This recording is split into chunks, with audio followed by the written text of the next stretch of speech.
Welcome again to Circles of Change. We're going to shift gears here and go into the world of research, social justice, and bridging the digital divide. So with Dr. David Fetterman, based out of California. Good morning, David. How are you today? Good morning, Zara. Good to hear from you. Absolutely. Well, it's a real pleasure. Let me introduce David quickly, and then we'll get into our topic. He's president and CEO of Fetterman & Associates, which is an international evaluation consulting firm. He's a graduate of Stanford University, as well as I am, and David continued his career there for 25 years, including serving in administrative positions, as well as the director of evaluation in the School of Education and the School of Medicine. David is now the director of the Arkansas Evaluation Center at the University of Arkansas at Pine Bluff. He's a noted scholar in his field of research and research methods, and David has thus served the American Evaluation Association as its president prior, and he's also thus received the highest honors in theory and practice. And our topic today is going to be David's book, Empowerment Evaluations in the Digital Villages. It's about a $15 million community change initiative that was designed to bridge the digital divide in East Palo Alto, California, East Baltimore, and San Diego. And this large-scale journey is as much about a race towards enabling social justice as it is the characterization of this impact of technology in all of our shifting world. And really it involved in a partnership, quite a partnership between Hewlett-Packard Company, Stanford, and then 3 ethnically diverse communities. And the end result, as you're going to hear about today, has been really enabling some constituencies to really build their own technology-oriented businesses, improve their education system, and also improve their economic health. So congratulations. What an opportunity to write a book on a project that you've been so intimately involved in, David. It was fun, definitely engaging. I can't say it all was uphill. There was definitely some detours I'll tell you about as well, but overall, very successful enterprise, no question about it. That's great. Well, perhaps to kind of get some terminology based, which good academics know they always have to start with, right, could you explain what empowerment evaluation is? What is that? Yeah, it's basically evaluation that people do of assessing whether it's a car or a house or business, but it turns it upside down. That's the only thing different about it. Instead of me being in charge as the expert, the people I work with in the community are the expert. And I'm the coach or critical friend or assistant who helps them keep it rigorous, keeps it on track and meaningful, and helps them use evaluation not just as an end to, well, you did well, you didn't do so well, but how do you use that to get to where you want to go, meeting your objectives. So empowerment evaluation is really helping people learn to evaluate their own performance in social programs and organizations, in corporations and hospitals and schools, to help them get to that goal where they want to go.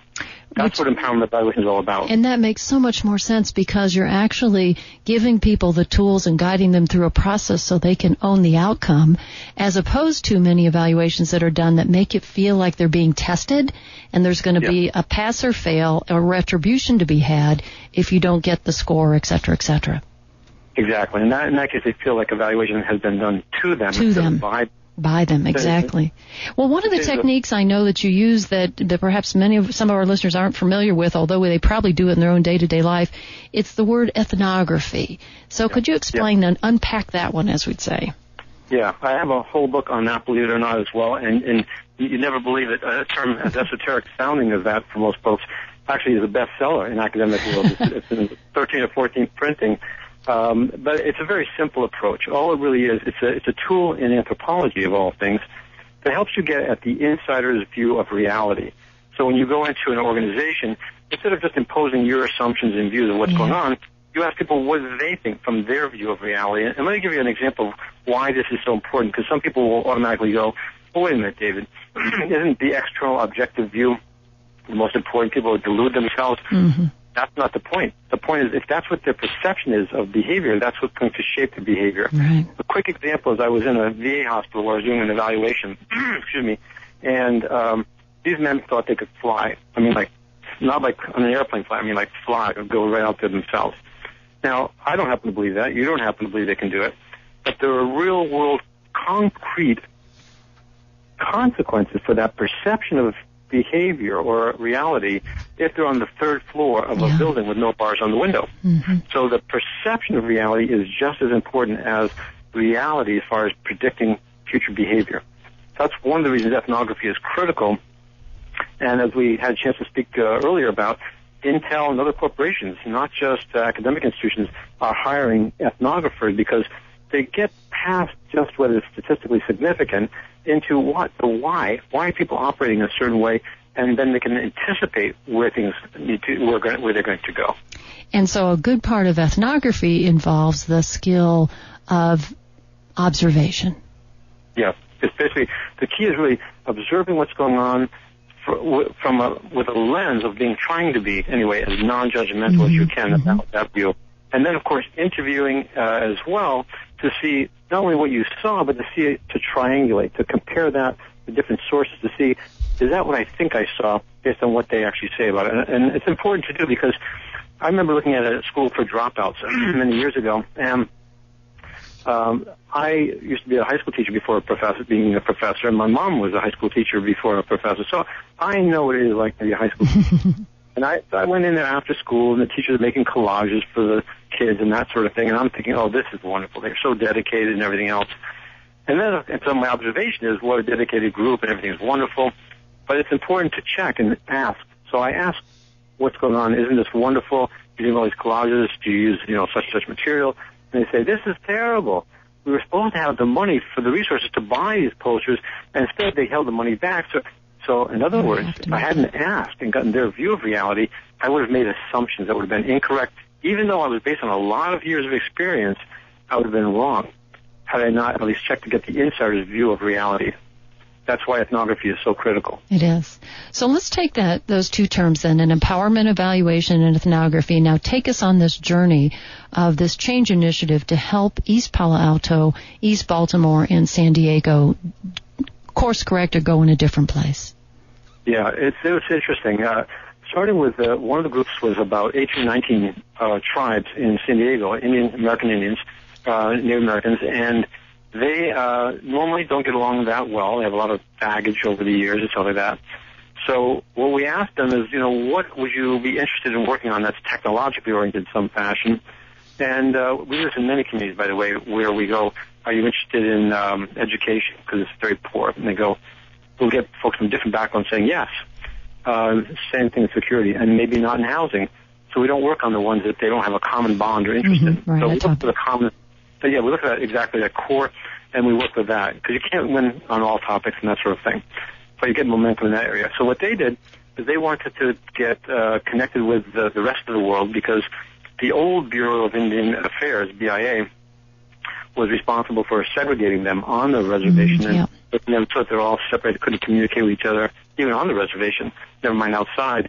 And, people aren't familiar with that. That's also where they used to take their kids away because they didn't want them to learn the languages and, all that sort of thing. That's turned around, obviously, quite a bit now. And this was a chance also to leapfrog past the old view of what digital media and digital connections were to the modern world. So in their case, what they did, and they weren't crazy about computers when we started, they built, according to the head of the FCC at the time, one of the largest wireless systems in the country. Wow. They built the towers, they got the routers, they got the kids learning how to do Cisco routing, that sort of thing. They got into it, they sold some of the bandwidth, so they're making money, entrepreneurial. They built the digital printing press. They had all sorts of wonderful outcomes. I'm not saying it was a straight line. We started here and everything was beautiful. A lot of mistakes, a lot of miscommunication, et cetera, and that's why you have empowerment evaluation where they're constantly assessing how well are we communicating. How well are we actually producing what we want to produce? Are we actually getting to the goal of building the bandwidth to connect? And one of the pictures in my book, Empowerment Evaluation in the Digital Villages, really hit home with HP, with Hewlett-Packard. I took a lot of pictures to document what we're doing. But this one is a picture, if you probably remember seeing it in the book. Yes. It's with me in my class at Stanford, video conferencing with the Native Americans in San Diego in the tribal digital village. The reason HP loved it is that was worth the $15 million because that had face validity. They could see the outcomes were reached. They actually were able to not only communicate within the reservation using internet, but outside the reservation, and not only anywhere outside, but to Stanford, which HP loved Stanford because it came from Stanford. Of course, yeah. Yeah, so you got the automatic beautiful connection. So they had marvelous outcomes. I mean, not a straight line because you probably remember HP, in those days also early, they acquired Compaq at one point. So there was a lot of corporate distress going on at the same time this was going on. Big mess. And the problem is, here's where some people can blame the victim. if you only looked at the sites at that time, you could have said, wait a minute, why aren't these folks distributing a lot of the computers to some of the families, like they promised, and the community members? And your first reaction is, if you would evaluate it poorly on a superficial level, you go, oh, the tribal digital village at that stage was doing terrible. If you study up, like Lord Nader talks about, then you start saying, wait a second, Compaq and HP have they've had a merger, took it over Compaq, and they're having terrible problems with the delivery in general throughout the United States and internationally. This was just a byproduct of that as well. So it would have been blaming the victim if we blamed the sites for it until we rectified that and notified them that, you know what, this is a ripple effect from the larger corporate problems and issues, and then they were able to straighten it out.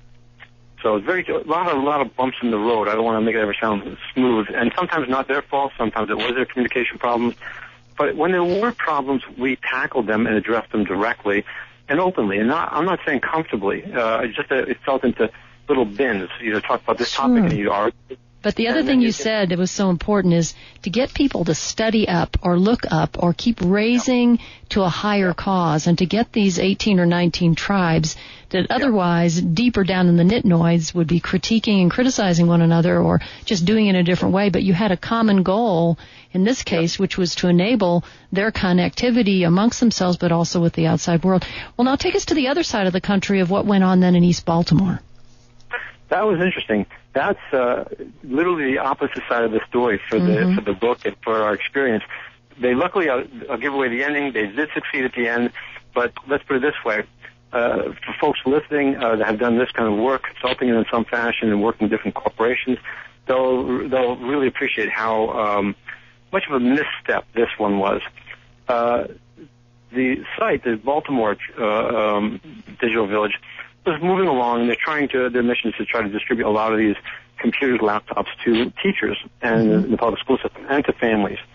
And they couldn't get off the dime. They wasn't getting over there to anyone. They were barely even getting out of the shipping, yard. It was just a mess. And on top of that, HP wanted to come by for a site visit, which is, of course, a normal thing to do for someone who has given the whole program $15 million. Sure. I think that's a reasonable request. And get this. The Baltimore Digital Village snubbed them and turned them away and said, you are uninvited. Now, anyone who's ever done this kind of work is going, this is probably not the smartest move. Thing to do, right. Yeah, so now HP, to their credit, very impressive, still wrong, but impressive, said, we understand. They don't think they're ready yet, so they don't want to waste our time. So we'll step back.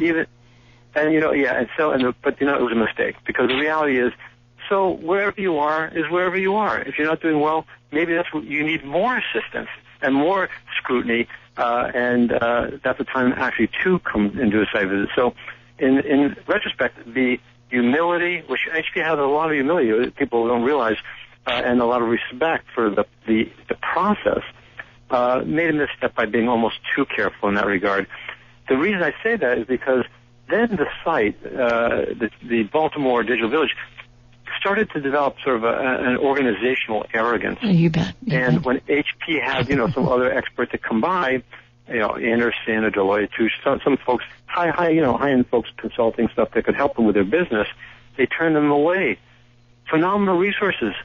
And over time, they started, shooting themselves in the toes by turning away these great resources because they thought that, they knew best. Well, they know best about their mission and goal, but not necessarily how to get there. David, I have to imagine, as our listeners think about this, whether this was a characterization of a not-for-profit, wonderful endeavor to help stem, a change initiative inside a community, you just change the names and the faces, and I could tell you countless opportunities and organizations I've been in that have manifested these very same attributes. So this idea of empowerment evaluation is so important, but it doesn't mean the word empowerment necessarily totally reigns free from the experts that should be vested in the outcome. So then take us to near and dear to your heart, because East Palo Alto, of course, very close to Stanford University, where you spent so many years. What was going on in the context of this evaluation there?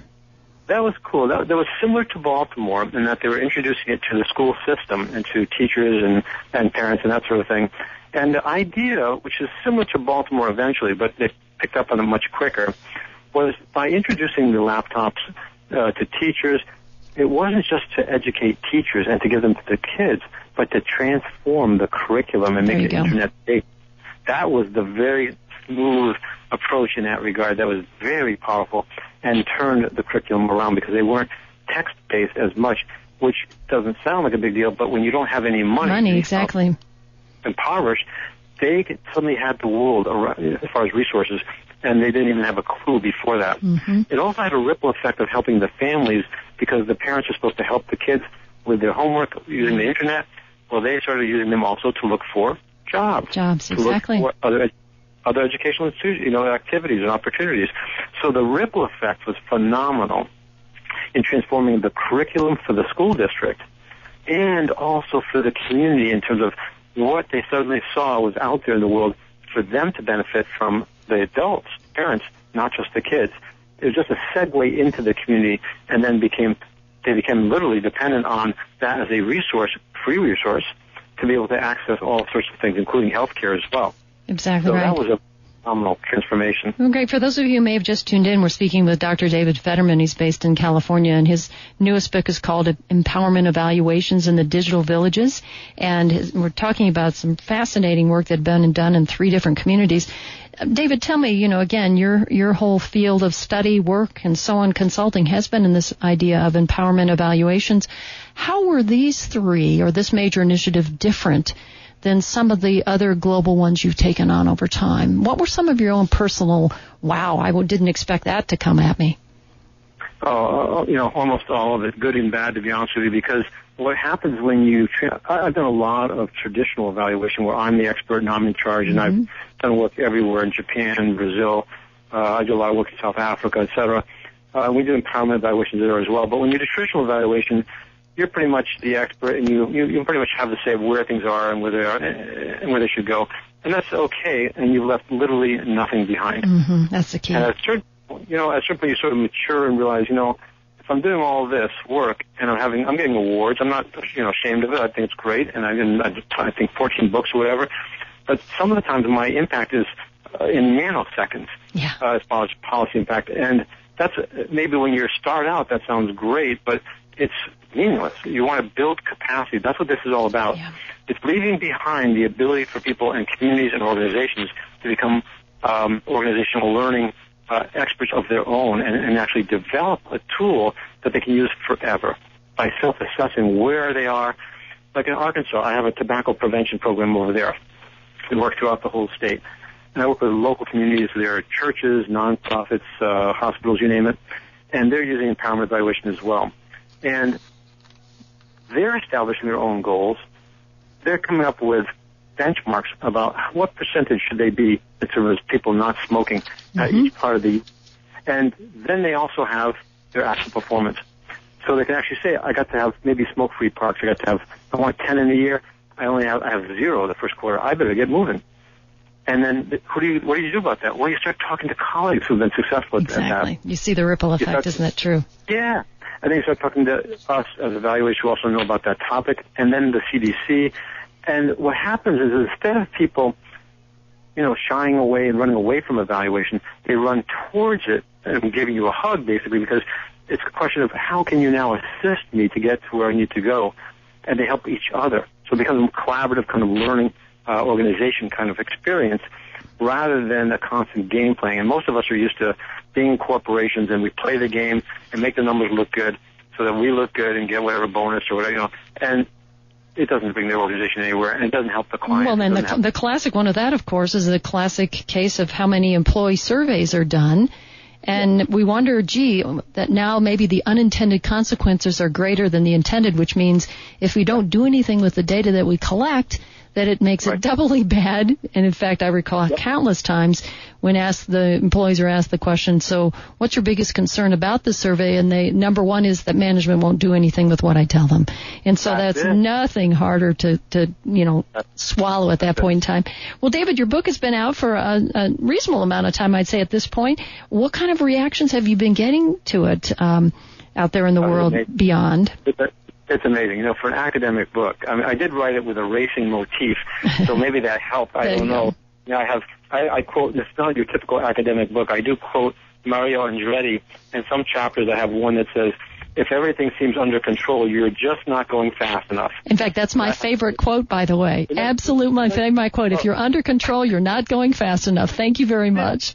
Yeah, and it's true. You know that in organizations. Absolutely. They go at fatal speed. So if you're sitting there, you know, and it's similar to this other one. So if you wait, all that happens is that you get older. That's right. I love it. And, you know, not to be reckless, but the reality is, you know, no one can wait. People have disenfranchised communities. People not even disenfranchised that just aren't going anywhere in their organization and see the same sort of dysfunctional organization operating that they live in, and they want to, this becomes a window of opportunity for them to break through that and change and have a more productive feeling and satisfaction for their life and their trajectory.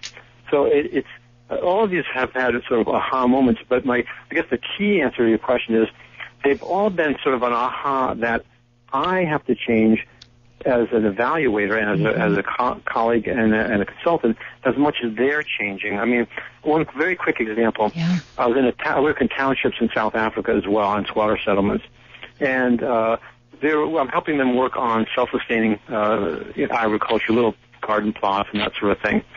And I know very, very little, but a tiny bit about agriculture. Because my mom worked in a land-grant university, so I picked up a tiny bit. I'm not an expert by a long shot. But they're starting to talk about, you know, where they should have it, where the sun should come, and what shading and what kind of crops you should have in there for their garden, so they have some sustainability. Because they don't have electricity, they don't have running water most of the time, but they're starting to be self-sufficient with these empowerment projects on food, basically. And I go to get up out of my chair and go, oh, you might want to, and you go, oh, David, no, that's okay. We don't need that. We've got that covered. Now, the old me as an evaluator coming thousands of miles to South Africa in a township would have been, how insulting. That's right. I'm from Stanford, I got a PhD, I got 2 MAs, I've got 2 bachelors. And I've got 20 years of experience on projects like this all over the world, but... Yeah, exactly. And so, but the new me as an empowerment evaluator goes, fantastic. They don't need me the same way anymore. That's what I'm looking for. I'm looking to work myself out of a job. Yep. In fact, I would say, I really want to re-quote you if I could, that as a consultant or an evaluator, you have to be willing to change with your clients. And what you're saying here is, by the way, already be prepared for an exit strategy, whether you dictate it or they do. But the good news, if they do because you've empowered them, that was the reason for your being there in the first place. That's right. You got it. And that's what I think some folks forget. Is that the whole idea, not to parallel with kids, but the same concept of you don't want them dependent on you forever, right? Oh, I was going to say, here comes the parenting lesson for all of us parents that are saying, yep, we're supposed to be happy that our child no longer comes and asks us for advice. And calling us. Yeah, we complain, how come they're not calling us anymore, or even these days, texting us enough, What's the deal? Well, but that's what we're aiming for, and we forget that part of it. And the whole concept is, so, for example, when I do some of the workshops to facilitate the process in the tribal digital village, going back over there for a second, I'll typically lead it. But I'll have someone from the community who's very interested or even has some experience in an evaluation work with me. And then the second time, I'll probably have them lead it. I'll still be there. I don't abdicate my responsibility, just let them go and do whatever they want. And by the third time, I set even further away and further so that they're taking more and more in charge of it, and they see themselves as in control, and you're building their capacity. It doesn't mean you don't jump in when you have to. It doesn't mean you operate just and do anything like you were mentioning earlier. It's not in a vacuum. It's within the context of what people have to do anyway. But within that context, there are many things that they know how to do that are going to be more effective than what they're told to do that's not related to their actual capacity or expertise. And in fact, as you know, you might have thought you went in to go fix item A, but really MN and Q were much more higher value and, oh, by the way, had to be done first before you could get to A anyways. That's right. David, thank you so much for our listeners. I really commend this book to you. It's called The Empowerment Evaluation in the Digital Villages. If anything, you'll acquire a tremendous amount of empathy for communities that are truly not as advantaged as others are around our country, but even at that, how people rising up on their own with the right facilitators and tools can do that. You can learn more about David's other work at David Fetterman, Fetterman.com. David, thanks so much for joining us. And have you got the passport ready? Is there another global project underway? Yeah, we're already doing work with the Kellogg Foundation and helping them move forward with dashboards so people can see quickly where they are in relation to their goals in a visual way. But whole community initiatives is what I focus on and help people move forward with. That's exactly right. And as you say, the ripple effect, then it flips right back into the homes, that people can take these technologies or different mindsets and really impact their families and their friends in the community from a different vantage point as well. Wonderful. Thank you so much. Enjoy the balance of your vacation. I appreciate your taking some time out to join us here on Circles of Change. My pleasure. Thanks so much. You bet. My pleasure. Change is chaotic. That is, unless you embrace it, going places you hadn't dreamed were possible. The Larsen Group, Architects of Change, is a leadership consulting, executive coaching, and career transition firm. We help individuals make the most of their current employment situation or to step forward confidently into a career transition. Contact us at thelarsengroup.com or toll-free 1-877-544-2580. The Larsen Group, Architects of Change, helping others unleash potential through transformational change. 1-877-544-2580.